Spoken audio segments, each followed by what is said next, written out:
Just a quick review of the things we learned till now before going through the power plant cycles. In previous sections, we had learned the fundamentals of thermodynamics, heat transfer, types of heat transfer, properties of steam, and how steam is generated. Now we will see how the work is developed by steam to rotate the prime mover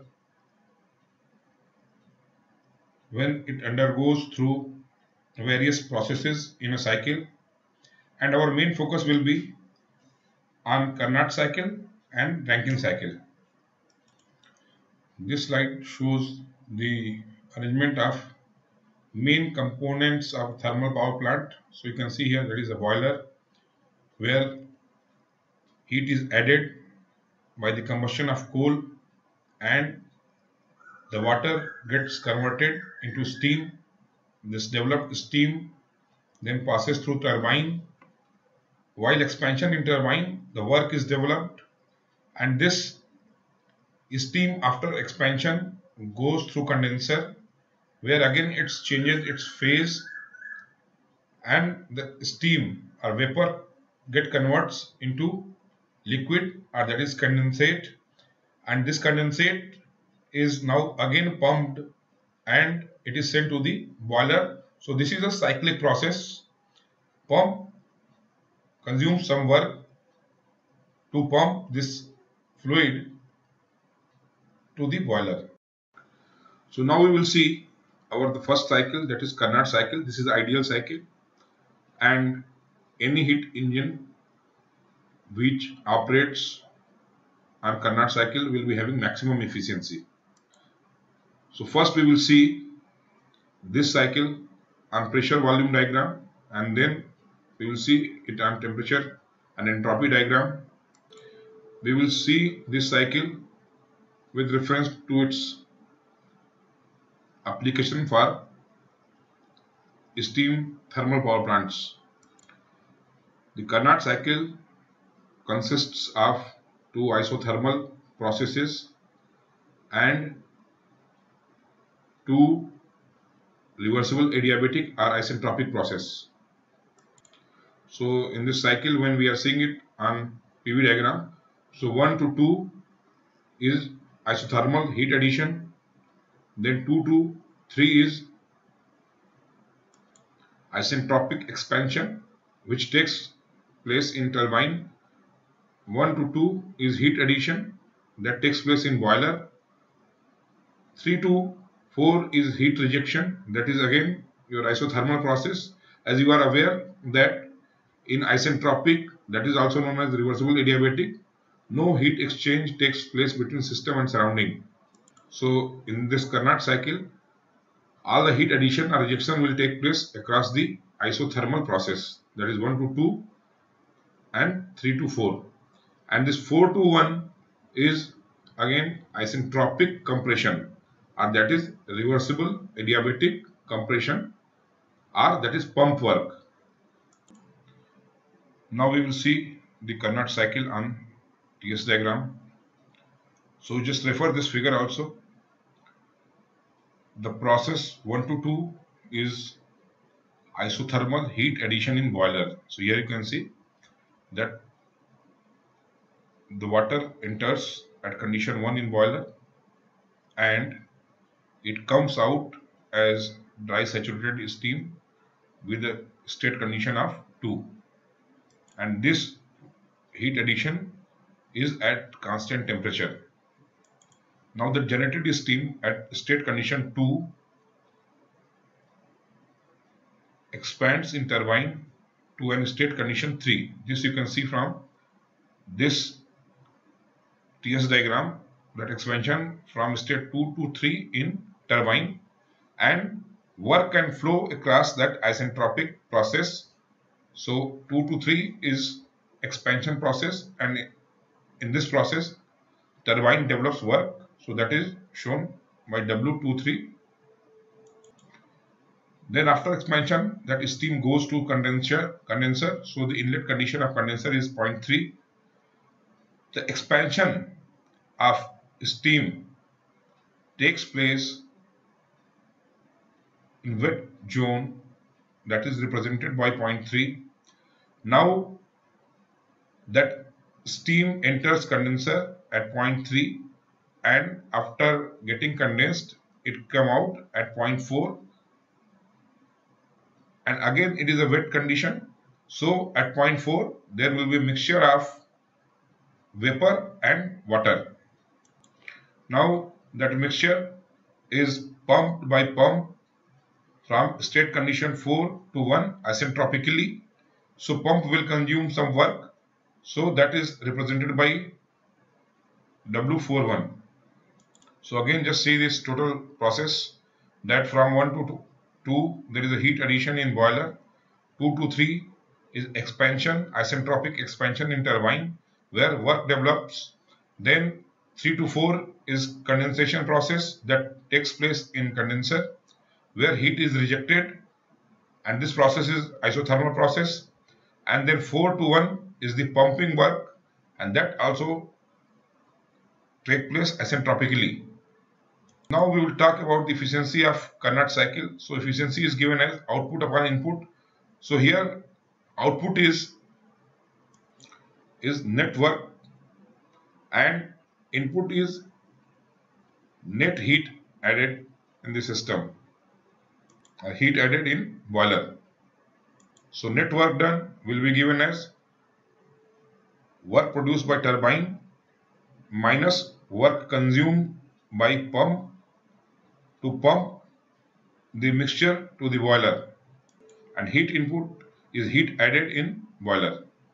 So this can be given by this expression, that net work done is work developed by turbine W23 minus work consumed in pumping, that is W41, and divided by total heat added in boiler. And these temperature limits, that TA and TB, because this is isothermal process, so this TA represents the temperature of boiler and this represents the temperature corresponding to the condenser. So this efficiency finally comes in respect of the temperature limits, that is given as 1 minus TB, the lowest temperature, upon TA, that is highest temperature. From this you can see that the efficiency of Carnot cycle increases with increase in TA. So as much as heat will be added the high temperature, the efficiency of Carnot cycle will be more. Now we will see that what are the practical difficulties in using Carnot cycle, because Carnot cycle is an ideal cycle, it is a hypothetical cycle, but we will see why it can't be used for our steam power plants. So the first thing you can witness here,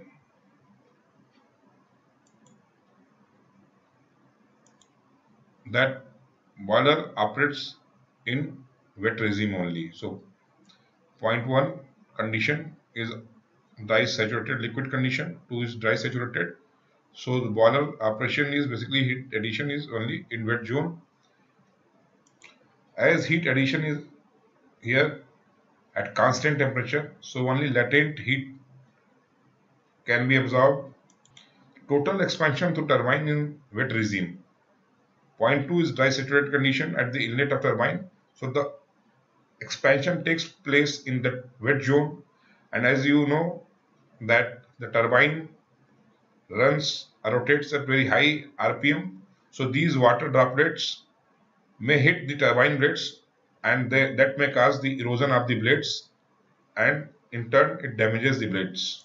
Second problem is that the inlet condition of the pump here, that is a mixed phase, the mixture of liquid and vapor.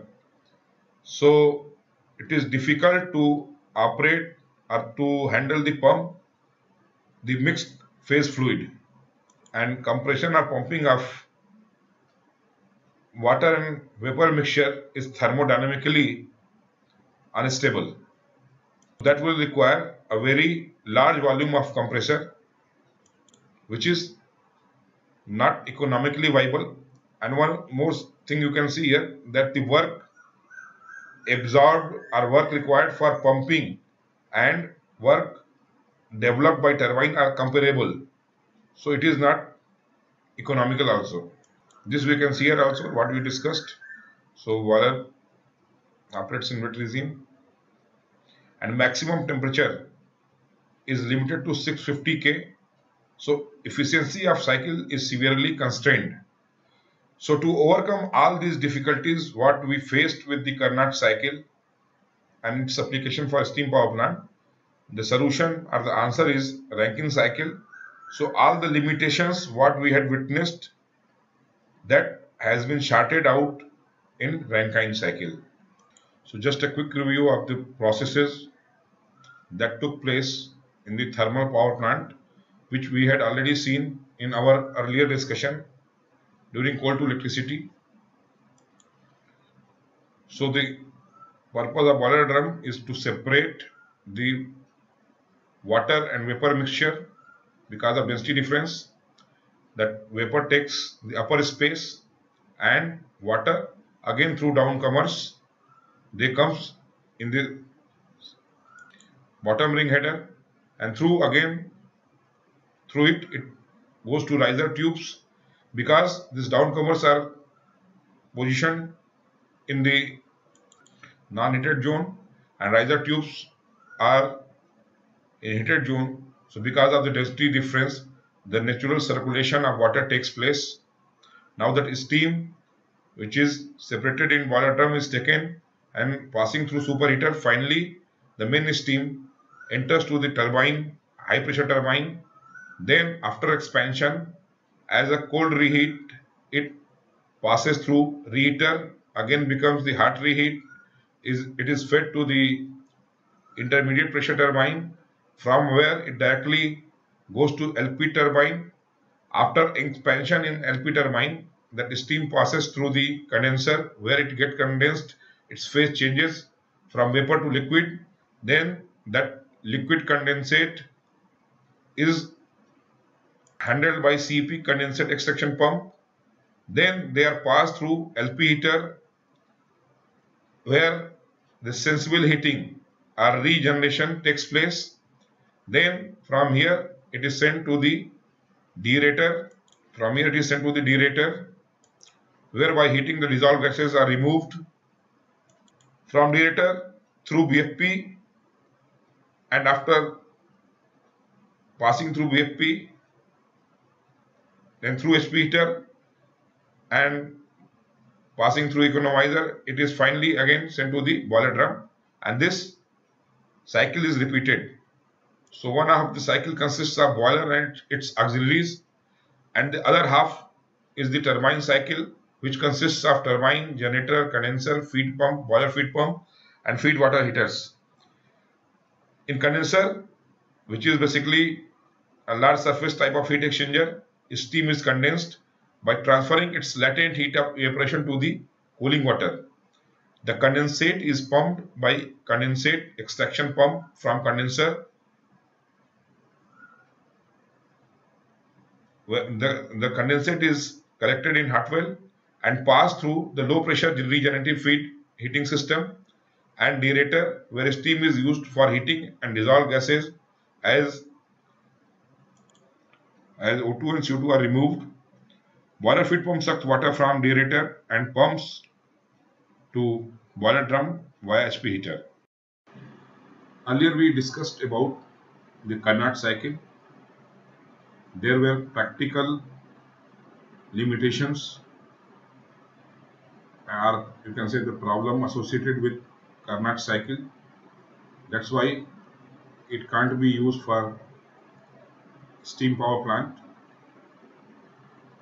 The main thing was that the expansion, here you can see that in turbine was mainly in the wet zone, so it leads to the chances of blade erosion, and the inlet condition to the pump is also in mixed zone, or it is in mixed phase, that is liquid and vapor phase. So pump has to handle the mixture of vapor and liquid, which will require a compressor of size and cost comparable with the turbine. It would also absorb the work comparable to the work that is developed by turbine. So not much of benefit. And also, as that compressor has to handle, or the pump has to handle the mixed phase fluid, so its life will be also shorter because of the cavitation and blade erosion problem. So to overcome all these problems, Rankine cycle has been developed, and the modern thermal power plants basically works on modified Rankine cycle.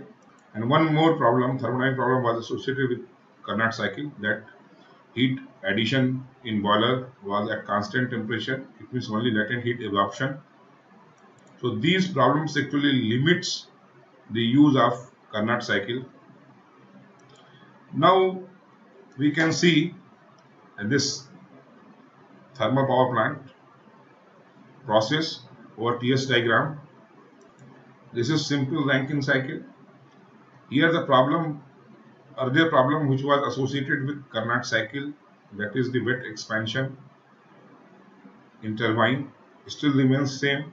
However, in condenser, the liquid or the steam is condensed up to this saturated liquid condition, that is point A. You can compare it. Earlier, after the condensation in condenser, the state condition of the state condition used to be the mixed phase. So now the problem which was with the pump, that has been eliminated in this simple Rankine cycle, that the pump has to now handle only single phase, that is liquid. So A to B shows the pumping work here. Then second problem which was associated with the Carnot cycle, that heat addition was only at constant temperature, or only you can say that is latent heat addition. So here the heat addition takes place both in form of sensible heat and then latent heat. One more thing we would like to see in TS diagram, that this 1-2 line shows the boiler temperature and pressure, and 3 to 4 represents the condenser temperature and pressure. So the area under this line on TS diagram, this total area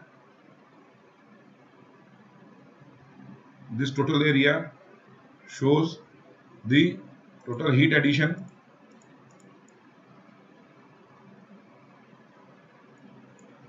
and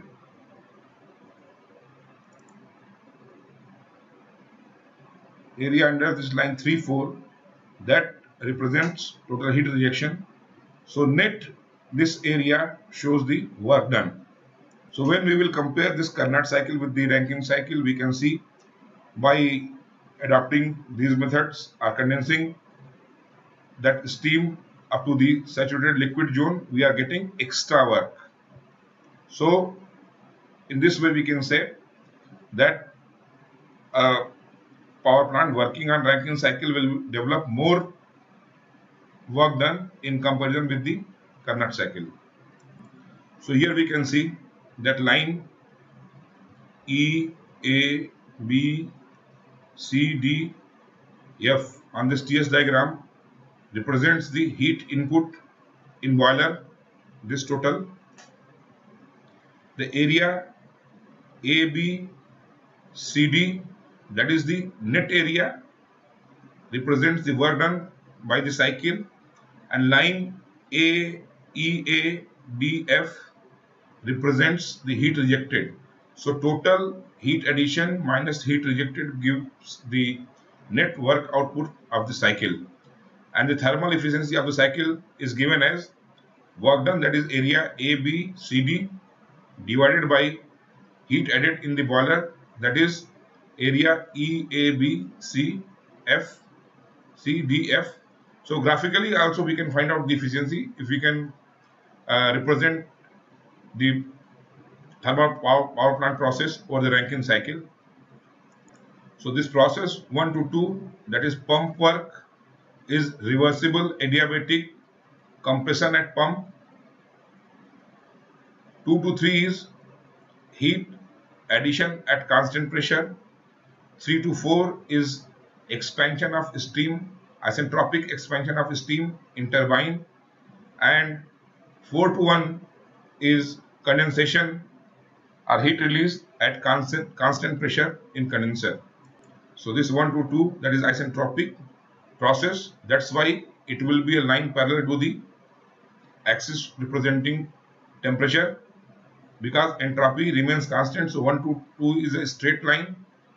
Then this is a sensible heating, and then latent heating up to this point, that is dry saturated steam condition.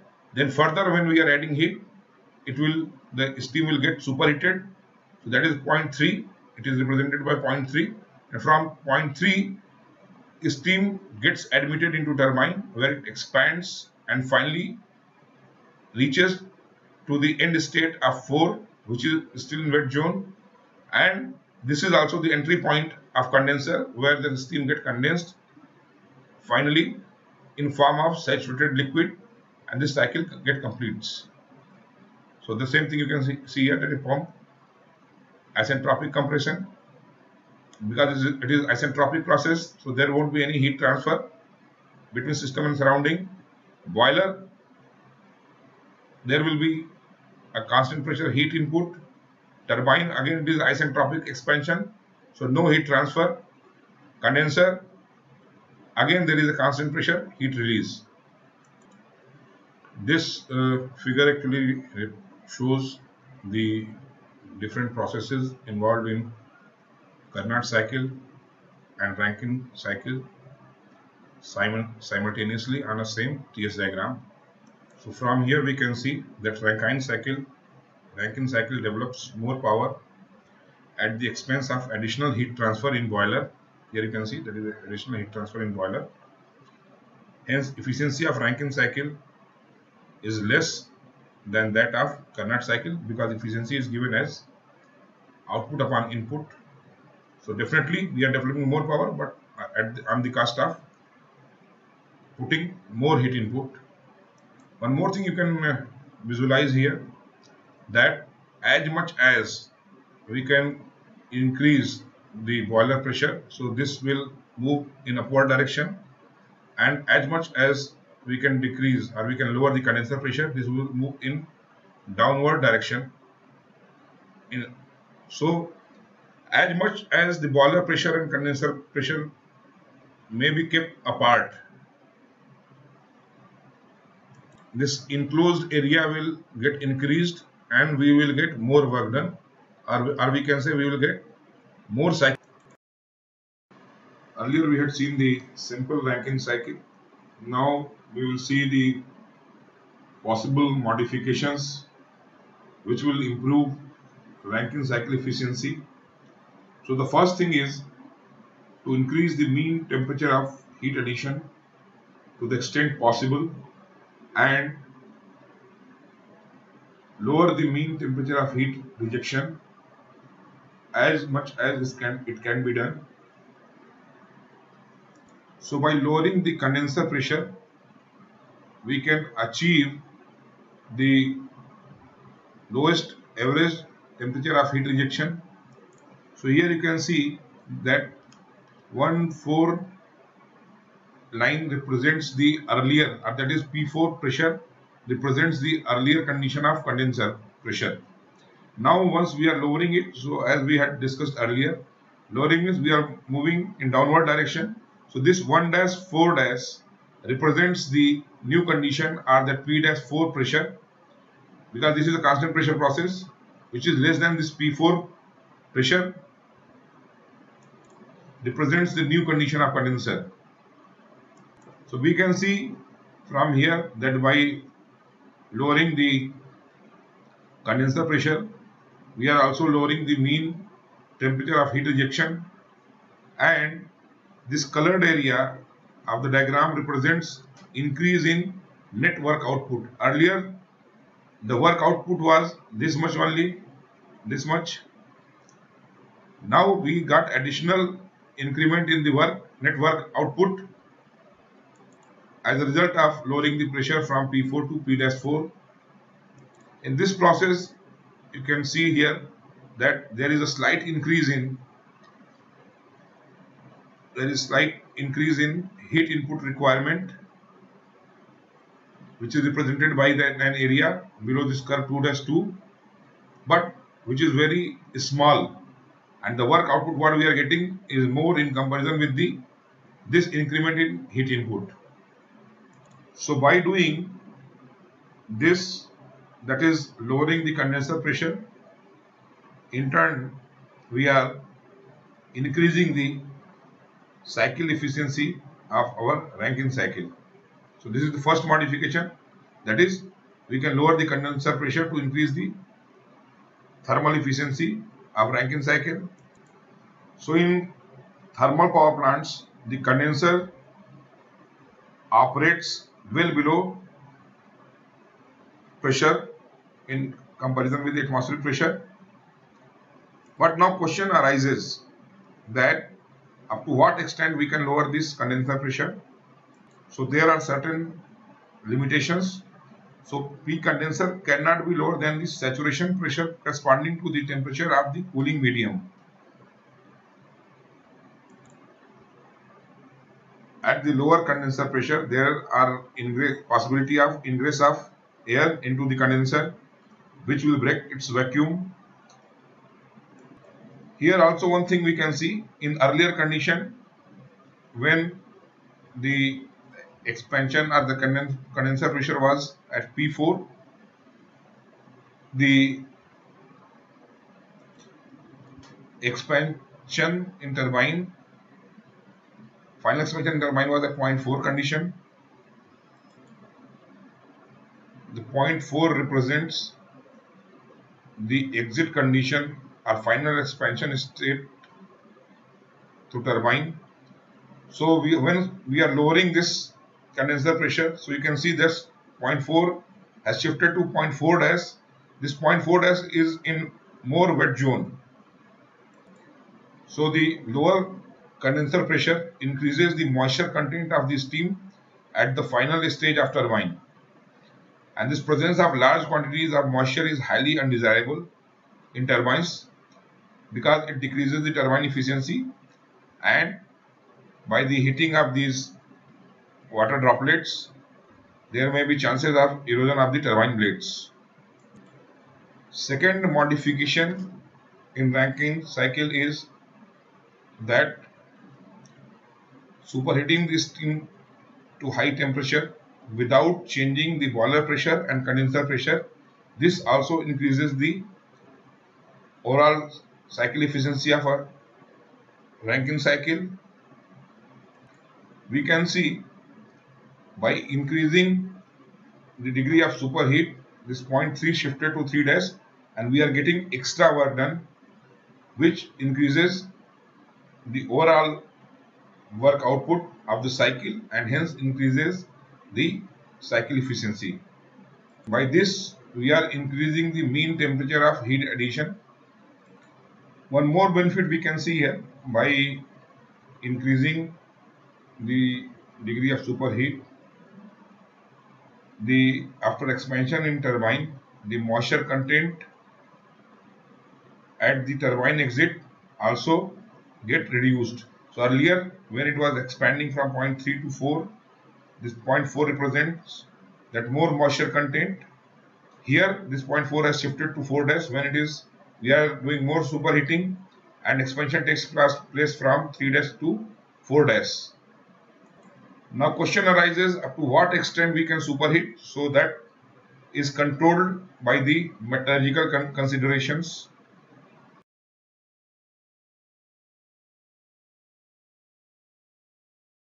Now third option, for increasing the cycle efficiency is to increase the boiler pressure, which means by increasing the boiler pressure, we are increasing the mean temperature of heat addition, which leads to the increase in cycle efficiency, which we had seen in our earlier discussion, that efficiency in terms of temperature is given as 1 minus T lowest upon T highest. So once the mean temperature of heat addition is increases, overall cycle efficiency also gets increased. This increased boiler pressure also increases the boiling point temperature, but there is a drawback of this increasing boiler pressure. You can see from this figure. This is the earlier boiler pressure where it was going like this from 0.3, again it was expanded into turbine. So this 0.4 is nearer to the dry saturated steam condition. Once we are increasing the boiler pressure, so this superheating ends at 3' point, and from that 3' steam expands in turbine, and the final stage of the exhausted steam from the turbine is 4', which has now shifted towards left, or you can say this 4' condition lies in more wetter zone in comparison with the state condition at 4. But this can be corrected by applying the reheating of the steam after partial expansion and again bringing it to the same T max temperature. The maximum moisture content at turbine exhaust is not allowed to exceed 12%, or the quality of steam to fall below 88%. You can see here from this figure, by increasing pressure we are gaining the net work output here, and there is a decrease in net work because of increase in boiler pressure.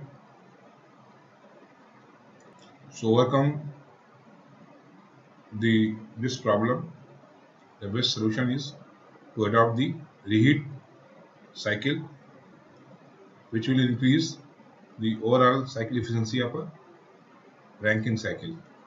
The certain point which has to be kept in mind, that maximum steam temperature up to which we can go depends upon the material used. Minimum temperature of heat rejection is fixed by the ambient condition, and minimum quality of steam at the turbine exhaust is fixed by the turbine blade erosion. As much as the exhaust will be in wet zone, the chances of blade erosion will be more. So the Rankine cycle with reheat, the goal is always to achieve the highest high temperature of heat addition. Our heat addition should be at the high temperature. The steam enters in the HP turbine after expansion. It passes through reheater, and again this reheated steam expands in the low pressure turbine or intermediate pressure turbine, depending upon the case.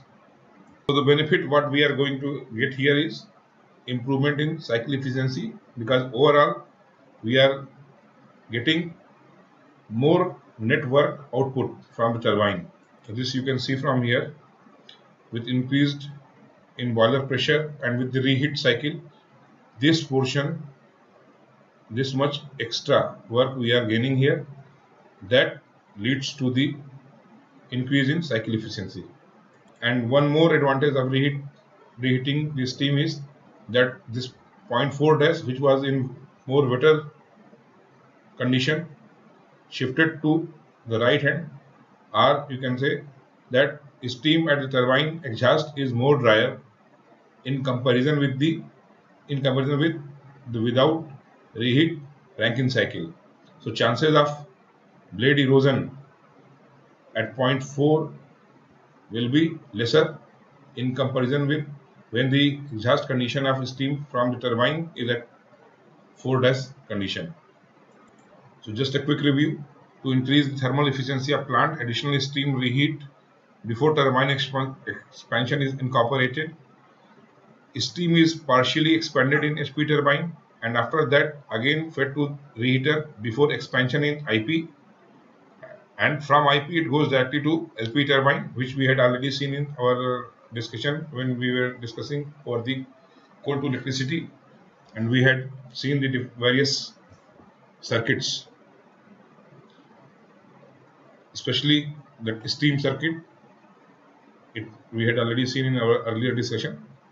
Moreover, in the reheat cycle, the steam which passes through the latter stage of turbine is at a higher temperature, hence resulting into lower moisture content in the exhaust steam as compared to non-reheat cycle. So this is the advantage what we are getting by adopting the reheat system in Rankine cycle.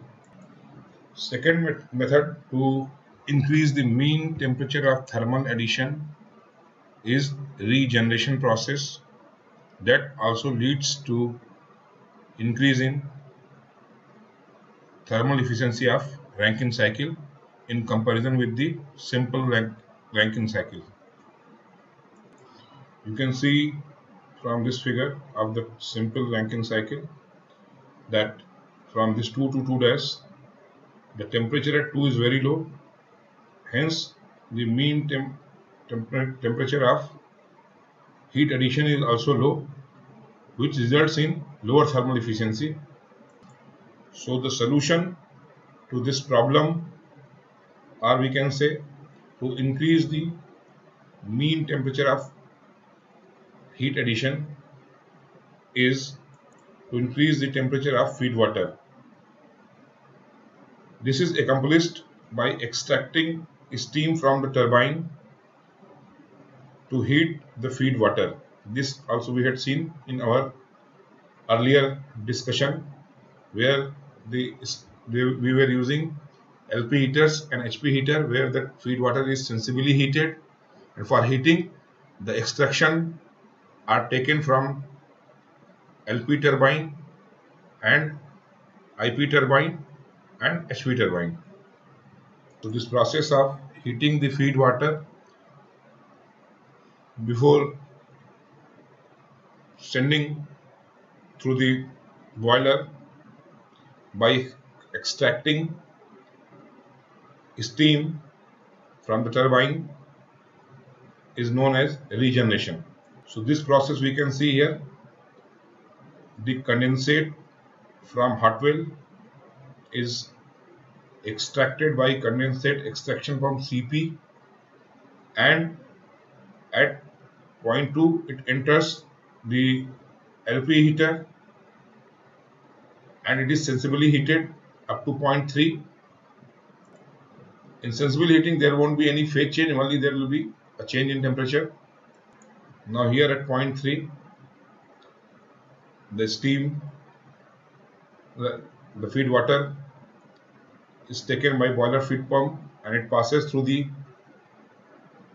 boiler feed pump, it passes through the HP heater, again in HP heater it is sensibly heated. So you can see here that this total process is actually increasing the mean temperature of heat addition, and this results in increased cycle efficiency. So in all the process, one thing that is common we are seeing here, that anyhow we have to increase the mean temperature of heat addition, which will result in improved cycle efficiency. So regeneration process is also doing the same thing. The regeneration what we discussed just now, that also leads to reduction in irreversibility and it increases this cycle efficiency. So the modified Rankine cycle is that Rankine cycle which adopts reheating and regeneration process, and both the process, when we are adopting it, improves the cycle efficiency. Just a quick overview of feed water and steam flow during power generation process. And next, we will analyze the modified Rankine cycle for a 210 megawatt power plant, and there we will observe the key points of reheating and regeneration process. So here also we will see the components where regeneration and reheating takes place, which we had discussed in detail in our earlier slides. So here you can see the condensate, or that is feed water, is extracted by condensate extraction pump. It passes through LP heater where the first regeneration process takes place. For heating it, the extraction comes from LP turbine. This extraction is coming from LP turbine. So here there is a sensible heating of feed water. Now this feed water goes to the aerator where again it gets heated to remove the dissolved gases, and this heating is done by the extraction taken from IP turbine.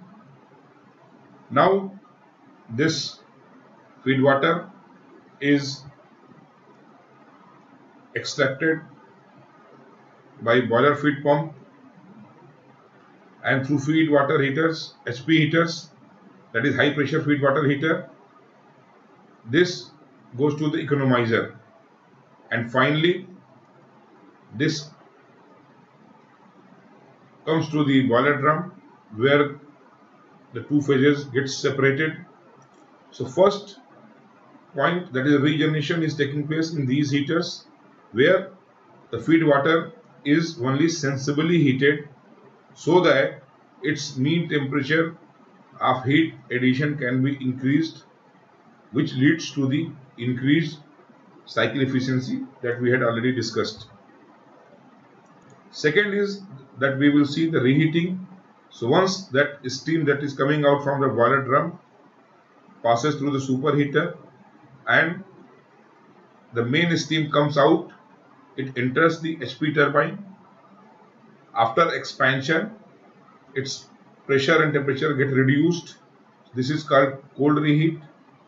This cold reheat again passes through reheater. So this is a reheating process which we had already seen in our reheat Rankine cycle.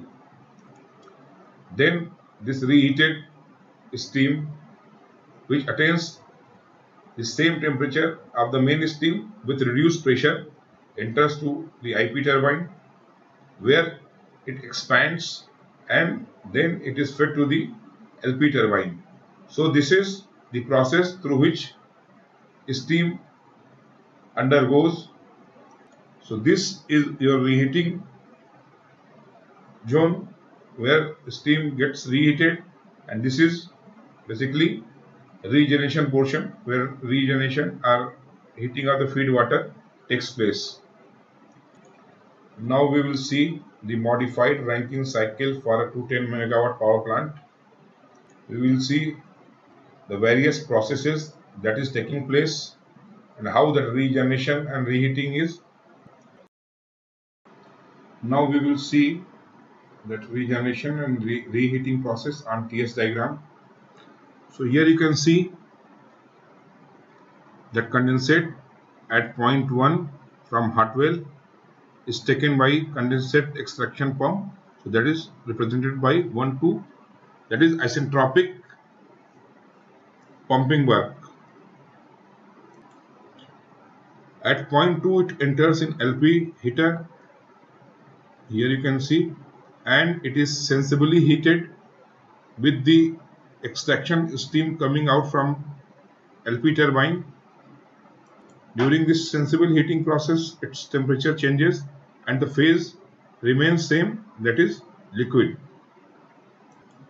And this is regeneration process, and that regeneration is shown that extraction is coming from LP turbine, which is used to heat feed water in LP heater. This you can see that extractions are coming. 3 extractions for 3 LP turbines, which sensibly heats feed water. Now feed water is get heated with the help of extraction from IP turbine in deaerator, and this point 3 shows the inlet condition of the boiler feed pump. You can see here this is point 3. Now 3 to 4 shows boiler feed pump work, BFP work, that is also treated or assumed as isentropic. So that's why a vertical line, it is represented by a vertical line on TS diagram. 4 point shows the inlet condition at HP heater. Now this 4 to 5 process is sensible heating in HP heater with the help of extractions coming from HP turbine and IP turbine. So in HP heater, for heating we are getting extraction from IP turbine and HP turbine. One extraction of IP turbine is going to the deaerator. So 4 to 5 is HP heating process. Then 5 to 6 is process happening in economizer, and this you can see the pressure is 150 kg per centimeter square and temperature becomes 320 degrees centigrade at 0.5. Now it starts changing its phase at 0.6 is the dry saturated steam condition, which represents the boiler outlet condition, or that steam coming out from the boiler in dry saturated condition. Then it passes through superheater. You can see here this passes through superheater. So this process is represented by 6 to 7 over TS diagram. Then expansion takes place during the superheating. This temperature increases from 320 degrees centigrade to 540 degrees centigrade. That is the main steam parameter. That is pressure is 150 kg per centimeter square and 540 degrees centigrade. And you are aware that this steam generation process is a constant pressure process. So pressure remains constant. Now the superheated steam at the condition of 0.7 enters into HP turbine and expands up to point or state condition 8. This expanded steam with reduced pressure and temperature is again sent to the reheater. So this you can see this is a reheating process. 8 to 9 is your reheating process. In this reheating process, the steam temperature is again brought to the main steam temperature, that is 540 degrees centigrade, and from state condition 9 the superheated steam expands into IP turbine. So this you can see that 540 degrees centigrade and 35 kg per centimeter square. At this condition the steam enters into IP turbine where it expands up to 0.10, and then it is directly fed into the LP turbine. So you can see that further expansion takes place in LP turbine. So this point, or that is the outlet of 11 point, represents the outlet or exhaust steam condition from LP turbine, which is in wet zone. So partial, the expansion in LP turbine is allowed in wet zone. So 11 point represents the inlet condition to the condenser. In condenser, the exhaust steam from LP turbine loses its latent heat and the phase changes from steam to dry saturated liquid condition, that is 1, and again this cycle is repeated. With this I hope that it clears your concept of modified Rankine cycle, the various processes that takes place, how that reheating and regeneration takes place, and this reheating and regeneration, how it improves the overall efficiency, thermal efficiency of the cycle. So now a quick recap of our earlier discussion with help of animated power plant cycles, which is developed by L&T SNL, and here we are using it for only academic discussion. So this is Carnot cycle. Already we had discussed it. This is isothermal heat addition in boiler, isothermal heat rejection process in condenser. This is isentropic expansion in turbine, due to which the work is developed. This is isentropic pump work, and the Carnot cycle efficiency is given as output, that is work done, upon input, that is heat added into boiler. Then comes simple Rankine cycle. The superheated steam from boiler passes through turbine. Here you can see the superheated steam passes through the turbine, expands and goes to the condenser, where it loses its latent heat and phase change occurs, and steam gets converted into saturated liquid condition, from where it is pumped into boiler. In boiler, the water first sensibly heated up to the saturation temperature, then it changes its phase by absorbing latent heat in boiler, then further it is superheated, and this process completes a cycle. So this total completes a cycle, and efficiency is again given as net work output. So W1 minus W2. W1 is the work produced by turbine, W2 is the work consumed by pump, divided by heat input that is given into the boiler. Due to irreversibility into system, this isentropic expansion or compression is not practically possible. So instead of that, this will be adiabatic compression and adiabatic expansion. So this represents the actual Rankine cycle. This is reheat Rankine cycle. All these processes are same what we discussed earlier. So the superheated steam expands into HP turbine. Superheated steam goes to turbine, expands, and after expansion it passes through reheater, and after reheating, the temperature of reheated steam matches with the main steam temperature, and this reheated steam again sent to the LP turbine, where it expands. Then after expansion, the exhaust steam goes to a condenser, where it get converted, the steam is converted into liquid. Then again this condensate is extracted by condensate extraction pump.